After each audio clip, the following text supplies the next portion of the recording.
Victoire 2-0. Les amis, bonjour et bienvenue sur l'Arena Cam où le football mérite d'être vécu. Aujourd'hui, ça se résume, n'est-ce pas, à la bonne performance ou à la performance XXL de la part de Jorgensen. Sérieusement les gars, moi j'ai aimé la prestation. Bien avant que je ne puisse développer cette vidéo, commence par t'abonner, liker et partager la chaîne. Car ce qui est important, c'est qu'on est là pour grandir. On est là pour pouvoir, n'est-ce pas, partager du bon contenu afin d'agrandir la communauté de blues de Chelsea en Afrique. Les amis, il y avait Chelsea, Hindem, voilà, les équipes allemandes, voilà. Donc Chelsea se déplaçait, n'est-ce pas, en Allemagne. Pour une fois les amis, Chelsea a joué une équipe qui a le niveau de cette conférence League. Voilà, on a vu dans le contenu du match, tout au long de la partie, on a vu exactement ce que c'est, n'est-ce pas, le niveau de la conférence League. Hindem, voilà, l'équipe allemande. Les amis, tout commence par une très bonne entame de match de la part de Chelsea en toute première période. Marc Guiu, en tout cas, s'est tapé beaucoup trop de situations. Malheureusement, par manque de lucidité et par manque de bonne, en tout cas, de bonne compréhension du jeu ou encore de bonne prise de décision, Marc Guiu a en tout cas laisser passer des bonnes occasions qui pouvaient en tout cas lui permettre de gagner beaucoup plus de points aux yeux de Enzo Maresca. Mais malheureusement, il n'a pas su en tout cas tirer profit de ces situations qui pouvaient le mettre en valeur et pourquoi pas aller chercher une place, n'est-ce pas, dans le groupe le week-end prochain ou encore ce dimanche face à Aston Villa. Mais malheureusement, on a vite compris que Guiu, ok, il était dans le match, mais malheureusement, ces mauvaises décisions ont en tout cas terni son match. Parce qu'au retour des vestiaires, il avait déjà perdu sa place pour, n'est-ce pas, permettre à Christopher Nkunku de se retrouver dans l'axe ou encore en étant comme attaquant principal. Ce que moi j'ai aimé aujourd'hui, c'est la bonne performance de l'équipe tout entière.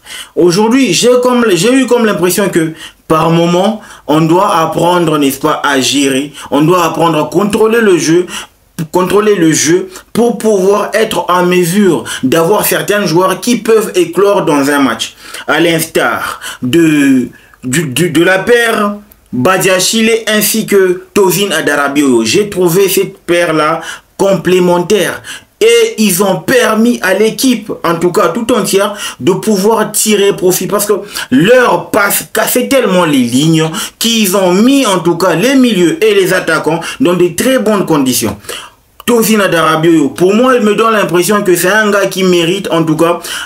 Il est beaucoup plus apte dans un jeu de la possession, pas dans un jeu à la défensive, parce qu'il n'aime pas être pressé. C'est ce que moi j'ai compris par rapport à ce que j'ai fait comme lecture aujourd'hui. C'est un gars qui aime avoir le ballon, être posé dans ses relances. Il n'aime pas être gêné, parce que à partir du moment où il est gêné, c'est en tout cas il est moins bon dans ses relances, il est moins bon dans ses interceptions. Là où il y a un gars qui excelle dans ça, c'est Badiashile. Badiashile, depuis son match face à Leicester, il est en pleine confiance. C'est moi ce que moi je préfère. C'est bien parce que à partir du moment où vous avez vos défenseurs qui sont en confiance, pourquoi pas, ça permet à l'équipe de se reposer en tout cas dans de très bonnes conditions et de pouvoir être à l'aise dans leur façon de déployer le jeu. Disasi aujourd'hui, il a tellement bien joué qu'il a mis, pour moi j'ai comme l'impression que Disasi s'est bien amusé aujourd'hui. Et j'ai jamais vu un Disasi aussi heureux sur terrain. Et c'est bien. Renato Veiga, pareil, sans pour autant parler de la performance XXL de Jadon Sancho. Il est de retour les amis. Sancho, il a fait son entrée face à Leicester le week-end dernier. Ok, c'était juste un warm-up. Ok, du corps. Voilà aujourd'hui. Il sort deux bonnes passes décisives pour Modric ainsi que Nkunku. Et aussi, il faut voir la qualité de ses passes. c'est tellement millimétré que ça met en tout cas l'attaquant dans des très bonnes conditions, pourvu que ce dernier puisse marquer très aisément. Et c'est ce que moi j'ai aimé dans la faculté, dans la façon dont notre pote Jadon Sancho a pu distribuer ces deux caviars aux deux attaquants et pour en tout cas sanctionner son match par une très bonne note. Oui, très bonne note. Mudryk, j'ai l'impression que c'est quelqu'un d'autre. C'est quelqu'un qui est en train de tout faire pour retrouver son niveau de Shakhtar Donetsk. Et c'est quelqu'un qui est en train de tout faire pour, en tout cas, permettre à ce que ce stress qu'il a toujours eu, cette pression qu'il a toujours eu, puisse se dissiper. Et aujourd'hui, on l'a vu. Je trouve que dans l'ensemble, l'équipe est en train de bien jouer, l'équipe est en train de progresser, mais seulement que la mentalité de Chelsea, j'aime pas en tout cas le fait qu'on soit trop tendre quand on joue. On doit normalement faire respecter le badge, c'est-à-dire mettre tellement les équipes que je considère entre guillemets des petites équipes en difficulté qu'il faut asseoir son autorité dans un match. Et aujourd'hui, on a senti et on a vu que notre gardien, Jorgensen, a eu à réaliser des arrêts en tout cas monstrueux, des arrêts dignes d'un grand gardien. Et grâce à ces performances-là, je pense que même s'il ne va pas être titulaire face à Aston Villa le dimanche, mais je pense qu'il commence à rentrer dans des petits papiers de Enzo Maresca. Il peut ou ne pas être titulaire dimanche, mais moi je pense que Maresca attend le bon moment pour donner les clés de titulaire à Jorgensen. C'est là que moi je me dis, aujourd'hui le match qu'il réalise, c'est un match ultra parfait, c'est un match XXL pour un gardien. Du haut de ses 22 ans, il a produit une copie importantissime, une copie aussi bonne. Moi je pense que là franchement Sanchez a du souci à se faire, parce que sérieusement, au vu de la performance de Jorgensen aujourd'hui, je pense que les cartes se sont redistribuées, même si ça va pas être effectif dès ce dimanche, mais vous me donnerez raison, ce Jorgensen là, il n'est pas là pour cirer le banc, il est là, en tout cas il mérite d'avoir au moins quelques minutes en première ligue. On doit voir ce qu'il vaut. On doit voir ce qu'il a dans le trip. Ouais, c'est important. Parce qu'aujourd'hui, en regardant la statistique, et moi j'ai vite compris avec la compo 4-2-3-1. Effectivement, on inverse nos latéraux et ça veut dire qu'on joue par moment, on se retrouve avec une paire centrale à 3 défenseurs, ok. Et quand tu remarques que d'entrée de jeu, il y a Sancho, il y a Guyu, il y a Christopher Nkunku, il y a Mykhailo Mudryk, plus Kiernan Dewsbury-Hall qui apporte, n'est-ce pas, un peu plus en attaque.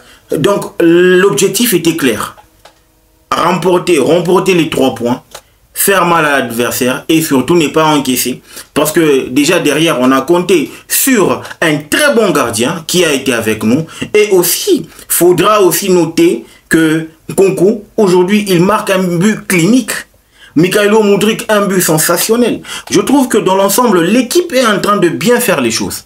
Aujourd'hui j'ai remarqué que Cesare Kazade, c'est le métronome au milieu de terrain. Il a bien accompagné Kiernan Dewsbury-Hall, mais malheureusement, il a oublié qu'il avait un carton jaune, n'est-ce pas, reçu en première période. Ça arrive par moment, on a la mémoire, on est humain, on doit aussi oublier, c'est normal dans la vie de tout un humain, ok. Et moi, je pense que la manière avec laquelle Chelsea est en train de négocier cette Conference League, on va être très, en tout cas, sérieux avec vous, les gars.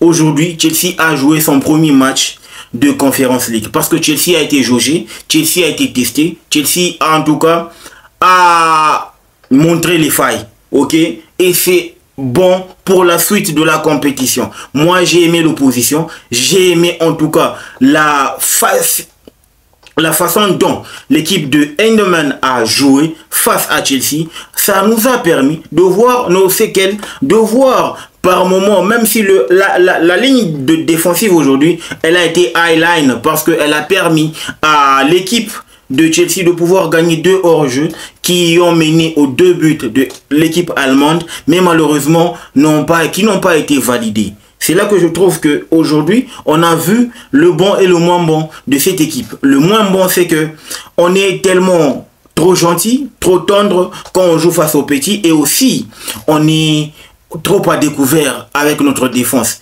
Ça va être du ressort de Enzo Maresca, n'est-ce pas, de pouvoir changer ou encore modifier quelques petits trucs, même si pour le moment tout marche à merveille, tout roule. Et moi je trouve que Chelsea se rapproche de la qualification et c'est important de pouvoir le souligner.